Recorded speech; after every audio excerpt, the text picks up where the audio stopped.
जय श्री कृष्णा दोस्तों, स्वागत है आपका रहस्य ज्ञान यूट्यूब चैनल में। दोस्तों, आज का प्रसंग बहुत ही ज्ञानवर्धक है, इसलिए कहानी को अंत तक सुनिएगा। दोस्तों, एक नगर में भूख, प्यास, नींद एवं आशा नाम की 4 बहनें थीं। एक बात पर चारों बहनों में लड़ाई हो गई।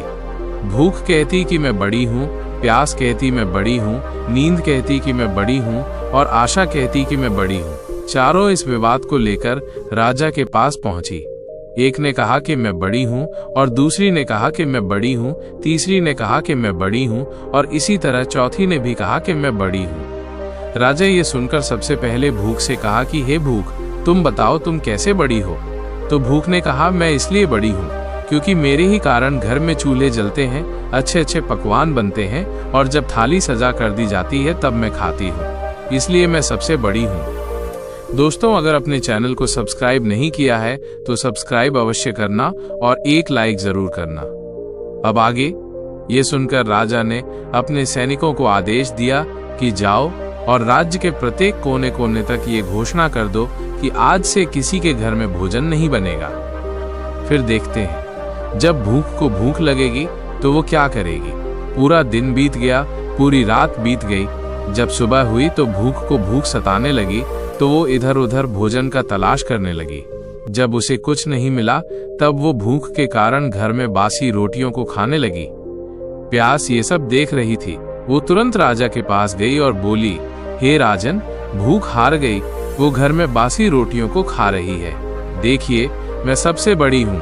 राजा ने कहा, तुम बताओ कैसे बड़ी हो। प्यास ने कहा, मैं बड़ी हूँ क्योंकि मेरे ही कारण लोग कुएं खुदवाते हैं, तालाब बनवाते हैं एवं बर्तनों में पानी का भी संचय करते हैं और जब किसी पात्र में भरकर मुझे पानी देते हैं तभी मैं पीती हूँ, इसलिए मैं बड़ी हूँ। ये सुनकर राजा ने अपने सैनिकों को आदेश दिया कि जाओ, पूरे राज्य में घोषणा कर दो कि कोई भी कुएं न खुदवाए, कोई भी बर्तनों में पानी न भरे, सभी तालाबों और कुओं में कड़ी पहरा लगा दो। देखते हैं, जब प्यास को प्यास लगेगी तो वो क्या करेगी। पूरा दिन बीत गया, पूरी रात बीत गई। जब दूसरे दिन प्यास को प्यास सताने लगी तब वो इधर उधर भटकने लगी। उसे जब कहीं भी पानी पीने को नहीं मिला तो वो मजबूर होकर गड्ढे का पानी पीने लगी। नींद ये सब देख रही थी।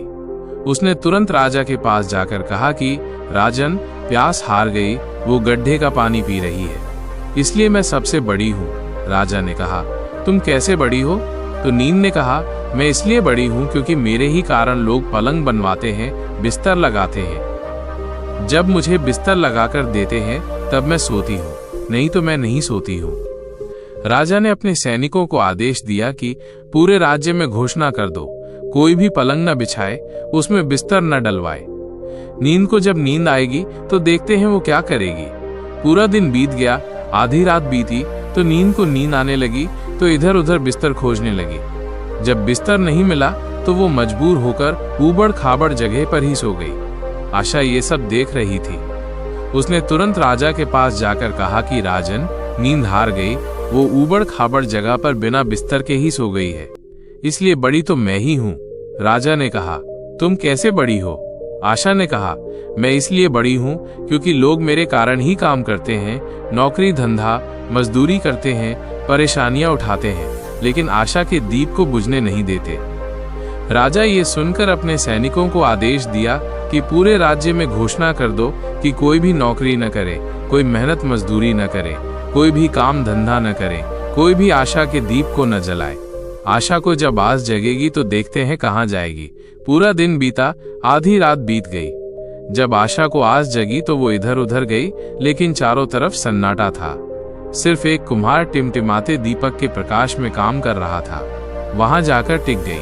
कुम्हार ने देखा, उसका सोने का दीपक, सोने की बाती और सोने का महल बन गया। दोस्तों, जिस प्रकार कुम्हार की आशा पूरी हुई, उसी प्रकार आप लोगों की भी आशा पूरी हो। आप लोग भी आशा का दीपक प्रज्वलित कर कर्मों करते रहिए। दोस्तों, आशा करते हैं ये कहानी आपको अच्छी लगी होगी, तो इस वीडियो को एक लाइक करके चैनल को सब्सक्राइब कर लीजिए एवं कमेंट में लिख दीजिए, जय श्री कृष्णा, राधे राधे। धन्यवाद।